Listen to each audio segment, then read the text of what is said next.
personnellement, quand on parle de l'alliance avec le PQ, pour moi, j'ai beaucoup de résistance.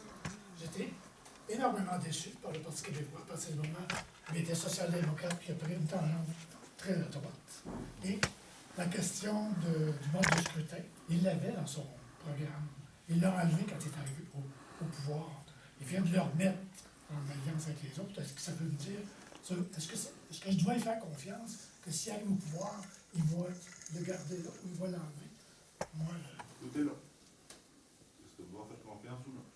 c'est ça. Ben, moi, je tiens à vous féliciter. J'apprécie beaucoup l'ouverture que vous avez à discuter et les stratégies que vous développez. Mais moi, je vois que le PQ est un peu en situation de faiblesse. Le fait qu'il ait accepté d'ouvrir, de s'ouvrir à la convergence, pour eux, c'est comme d'acquiescer qui prévoit perdre à la prochaine élection. C'est un post-mortem de 2014. Parce que pour eux, c'est faire acte d'humilité, puis c'est très dur pour eux autres, là, on comprend. Donc, moi, je crois que le Québec solidaire est en position quand même assez forte devant le PQ, et je vous souhaite bonne chance. Je m'excuse s'il y en a qui lèvent la main, qui ont déjà parlé depuis longtemps, juste favoriser ceux qui n'ont pas parlé. Joyce, une femme. Je suis un peu gênée de m'adresser parce que j'ai posé un point qui est un peu bête. Moi, il y a une chose qui m'enrage un peu suite aux hydrocarbures parce que je suis fortement impliquée là-dedans. C'est l'évasion fiscale et ces choses-là. Vous pensez que c'est bête? Oui, mais je veux dire, mais c'est que je le vois nulle part là. Et je veux dire, les gens, la population en général, même si elle commence à s'habituer à ce langage-là, parce que ce danger, qu'on s'habitue à quelque chose et qu'on ne se scandalise plus, je crois qu'il y aurait encore de la place pour créer un remous chez la population et peut-être aller chercher une alliance de la gauche, tous les partis, pour se liguer contre les libéraux. Et avec cette note de pourriture et de corruption qui règne dans ce parti-là, je crois que ce serait un bon point pour les renverser. Maintenant, est-ce que vous envisagez ou est-ce que c'est déjà fermé, là, cette affaire-là? C'est fermé dans la mesure où ça a été adopté par le Conseil national. Et puis voilà, on peut plus se permettre d'aller jouer dedans, puis on convient plus ou moins, ça a été adopté démocratiquement. Et puis, mais ceci dit, la question des paradis fiscaux est très importante. Nous avons été les premiers partis à soulever cette question. En 2014 déjà, c'est une de nos journées de gloire pendant la campagne électorale où nous avons fait la manchette pendant toute une journée, lorsque nous avons dit Pierre Carpellado utilise des paradis fiscaux. Nous avions des preuves au Delaware aux États-Unis. Et donc, le Parti québécois, en tout cas son chef à l'époque, en tout cas, il n'était pas chef, mais le candidat, trempé dans des paradis fiscaux. Ce que je peux vous dire, c'est que chaque fois, et Amir est très fort sur cette question-là, chaque fois, nous avons obtenu une commission parlementaire sur la chose. Parce que nous mettons des choses en jeu, au jeu politique, et puis ça prend de l'ampleur, avec les médias, etc. Puis à un moment donné, le gouvernement doit faire quelque chose. Et donc, chaque fois que nous pouvons le faire, nous le faisons. Et je peux vous dire que ça découle d'un point ici, c'est la question de l'austérité. Parce que les paradis fiscaux, c'est d'extraire de l'argent, les cacher dans des paradis fiscaux et ne pas payer la juste part d'impôt. Donc ça découle de ce point-là. Mais ce n'est pas nommé. Vous avez tout à fait raison. Moi, je m'intéresse beaucoup, très personnellement, à toutes les questions de libre-échange. Et parce qu'il y a beaucoup de choses à dire là-dedans. Mais bon, à un moment donné, on doit choisir ses combats, etc. Mais encore une fois, comme monsieur pour la question de la décentralisation, moi je vous invite à aller à votre assemblée et dire les paradis fiscaux c'est important pour telle et telle raison et ça doit apparaître. Et vous, si c'est voté, vous mandatez vos délégués pour qu'ils défendent ce point-là au Congrès, mais ça apparaît dans le cahier de synthèse, etc. Mais c'était dans la plateforme de 2014. Et c'est toujours dans la plateforme, mais je parle de ces documents-là. vous avez tout à fait, c'est quelque chose de central, la question des paradis fiscaux. On coupe la capacité de l'État à investir dans les programmes sociaux qui concernent tout le monde. Je vais juste dire que ce qu'on voit à l'écran là, c'est les conditions avec les organismes avec qui on veut discuter, mais c'est pas le programme complet du parti. Michel? C'est pas une question comme un commentaire. Moi, j'appuierais les paroles que fait Paul tantôt, à savoir que le feeling que j'ai, bon, je suis dans différents groupes qui militent aussi ailleurs, mais le feeling que j'ai, c'est la conjoncture actuellement favorise le Parti libéral. Malgré l'austérité. Et je me dis, il y a quelque part, et je ne sais pas comment, il y a quelque part au niveau du discours, il va falloir toucher ces gens-là qui ne saisissent pas. C'est comme s'ils étaient tellement engloutis dans leur situation qu'ils ne voient pas comment se distancer, puis de regarder. Quand j'entends que, par exemple, l'option indépendantiste est à 30% au Québec, c'est pas avec ça qu'on va gagner. C'est pas avec ça. Et je suis indépendantiste, puis je veux mon pays, mais c'est pas avec ça. Alors, si les gens subissent l'austérité, c'est tellement rendu creux et profond et émotif qu'ils ne trouvent pas de moyens. Bon. Oui, je pense que les paradis fiscaux, c'est un sujet d'une certaine sensibilité. Oui, l'environnement, mais en même temps, l'environnement, c'est quasiment rendu banal. C'est plate à dire, mais c'est quasiment rendu banal. Alors, est-ce que, dans un mode de scrutin qui permettrait aux gens de prendre parole, je me dis, pour moi, ce serait effectivement un point d'intérêt qui nous conduirait peut-être vers le plus, éventuellement, une certaine désorganisation. Ça a été perdu. Et les gens n'ont pas saisi cet impact-là. Ceux qui étaient dans des groupes communautaires, populaires, syndicalistes, etc., féministes, on le sait comment est-ce que ça nous a coupé les jambes. Puis le gars, là, et sa gang, là, ils sont brillants. Je ne veux pas minimiser les capacités de l'ennemi. Tout à fait, jamais. Alors, encore une fois, j'ai pas de questions, mais T'es juste défaitiste. Pardon? T'es juste défaitiste. Non, pas défaitiste. Non, parce que je continue à travailler T'es pour la militer. optimiste. Tu dois avoir un autre mot. Peut-être un autre mot, tu vas me le voir. Demain matin, là, dans notre circonscription, je serais pris entre Québec solidaire et le Parti québécois. J'aurais des sérieuses questions à me poser. Là. Écoutez, très rapidement, là, vous pointez là les fonds du problème. Le fond du problème, c'est que c'est un système conçu pour les bipartismes, et alors que l'évolution de la société normale, ça diversifie les expressions politiques, et on a 3 partis qui se disputent l'électorat francophone. C'est lui qui fait perdre ou gagner des élections. Et le Parti libéral a 100% du vote allophone et du vote anglophone. Et un pourcentage très stable du vote francophone qui est fédéraliste. Donc, corruption, austérité, paradis fiscaux. Excusez-moi, je m'excuse, mais à Québec, il y a des libéraux, donc ça ne colle pas. Il y a 4 partis qui se partagent le vote francophone. C'est-à-dire... Le Parti libéral gagne des comtés dans la partie de Québec, dans la région de Québec. Ville de Québec. Non, mais chez les francophones. C'est ce que je vous dis. Il y a des francophones Il y qui a 4 appuient... partis. Et j'en ai parlé de 3. Oui, mais il y a Québec solidaire quand même. Oui, c'est sur 4 partis. Je comprends, tout à fait. Non, 4 partis qui se disputent l'électorat francophone. Et avec un système qui est conçu pour le bipartisme, c'est automatiquement le Parti libéral qui sort gagnant. Donc pour moi, la clé du déblocage structurel dans les structures, c'est la réforme du mode de scrutin.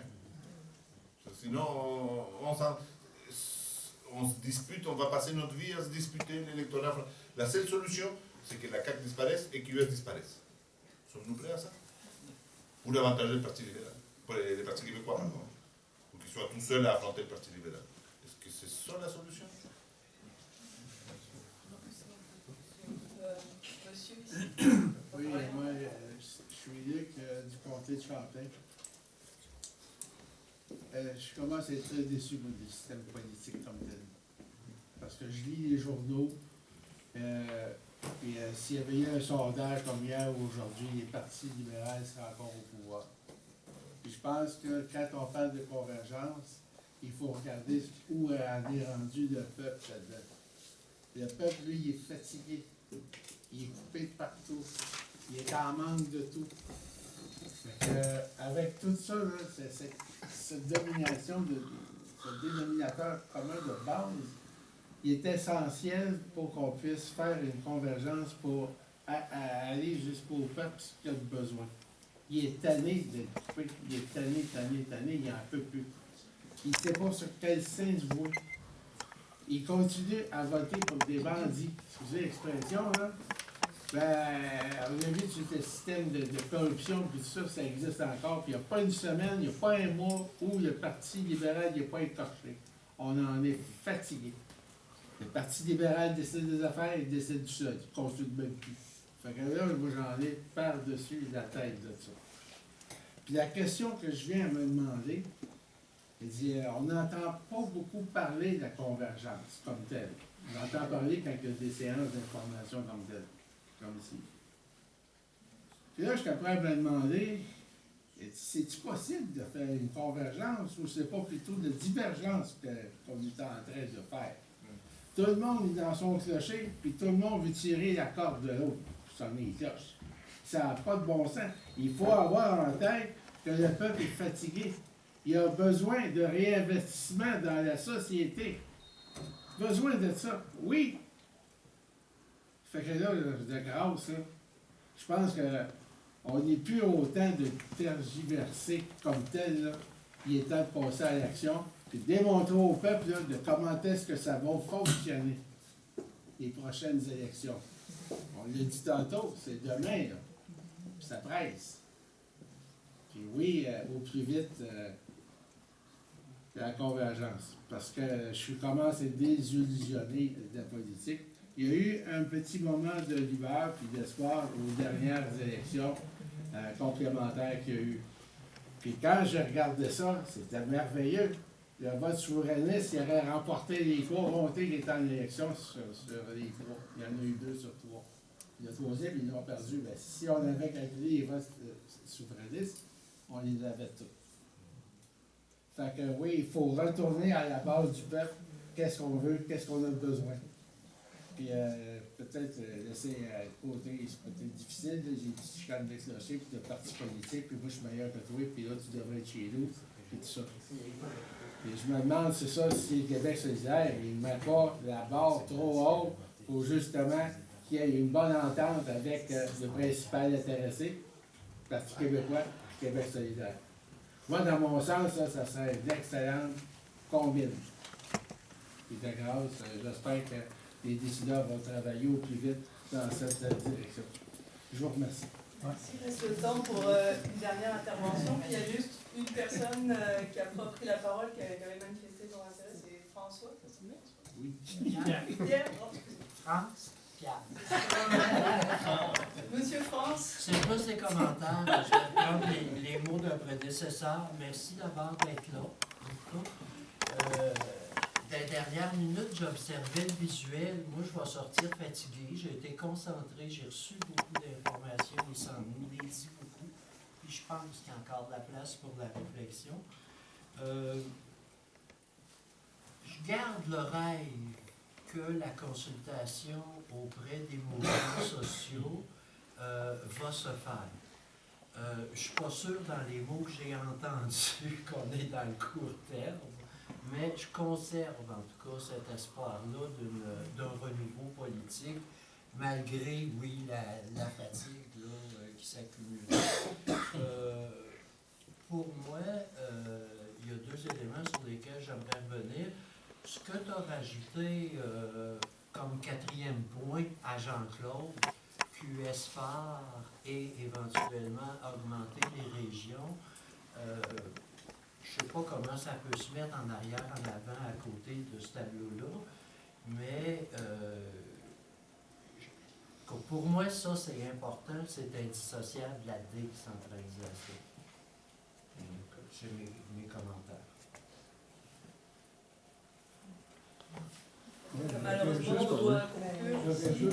c'est pas très Mini, court.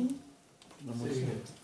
Quand Alain Boucher a été élu, il y avait plusieurs partis de gauche.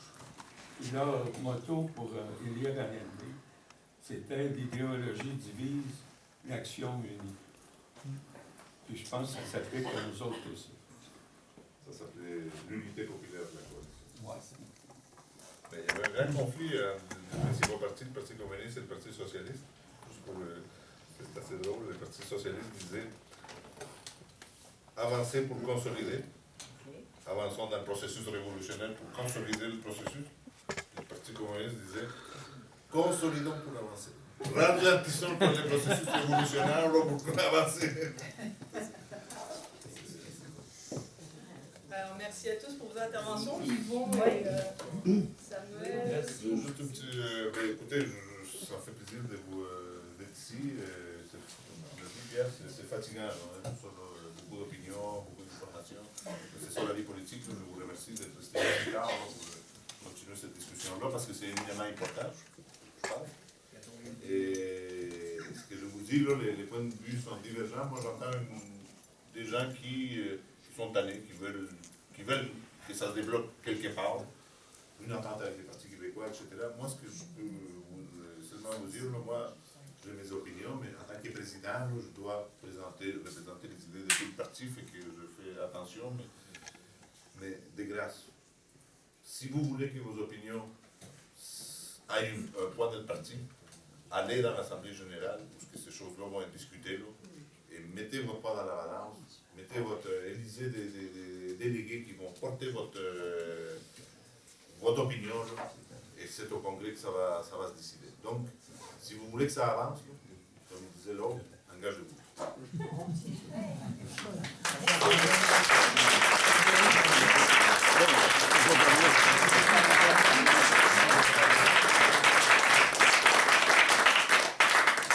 Merci Andrés d'être venu. Merci à tous pour vos propositions, vous écoutez. Je pense qu'on envoie un message fort que la Mauricie est une association forte. Je pense qu'on peut le prouver à ce soir national. Vous êtes venus en grand nombre, autant pour la GA que pour la discussion sur la convergence. Donc merci à tous. Malgré la température. Malgré la température, exactement. Donc soyez prudents sur les routes. Puis je remercie la Société de Saint-Jean-Baptiste de nous accueillir ici dans ses locaux. Puis je voulais juste faire ce message. Si vous voulez devenir membre, c'est 12 $ par année. Puis vous avez un rabais de 15 % à la librairie Poirier. Donc la Société Saint-Baptiste. Donc ils nous prêtent gratuitement les locaux aussi. Ils ont acquis la librairie Poirier. En effet, ils sont propriétaires de la librairie Poirier maintenant. Ils peuvent donner 15 % d'escompte aux membres. Donc la carte est vite remboursée. Gagnez votre argent assez vite. Ouais. Donc merci à tous de venir. Puis bon retour. Puis vous pouvez devenir membre de la société en allant acheter un livre. Ils vont vous proposer de devenir membre et appliquer immédiatement le 15 % d'escompte. C'est un livre de santé.